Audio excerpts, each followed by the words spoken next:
5 የወንድ ልጅ ምግቦች። አንደኛ ጸሎት። ጸሎት ሳያደርግ የተነሳ ወንድ ልጅ ራቁቱን እንደሄደ ይቆጠራል። ሰዎችን ያስበረግግ ያስደነግጥ እንደሆነ እንጂ ምንም አይነት ክብር ሊኖረው አይችልም። ስለዚህ ጸሎት ሳታደርግ አትውጣ። ሁለተኛ ስራ። ስራ ለወንድ ልጅ ወሳኝ ምግቡ ነው። ስራ የማይሰራ ወንድ ልጅ እንደዛ ገብረት ይቆጠራል። ወንድ ልጅ ንጉስ የሚያደርገው ስራው ነው። ስለዚህ ስራን ስራ። ሶስተኛ ስፖርት። ስፖርት ለወንድ ልጅ ግዴታ ነው። ስፖርት የማይሰራ ወንድ ልጅ ጥርስ የሌለው አንበሳ ማለት ነው። አቅም አይኖረው።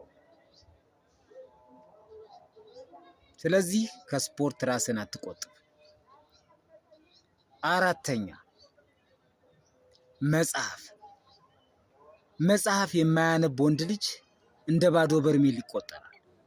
ማንም የፈለገውን ይከትበታል፣ ይጭንበታል። ማንም እንደፈለገ ተሸክሞት ይዞራል። የራሱ የሚባል አቋም አይኖረው። ስለዚህ መጽሐፍ አንብበህ ሙሉ ሰው። አምስተኛ ምግብ። እንዳንበሳ እየበላ እንዳንበሳ ጀግና ሁን እንጂ ራስህን በምግብ አትቅጣ። ብላ፣ ጠጣ፣ ሻወር ውሰድ፣ ስራ። አመሰግናለሁ።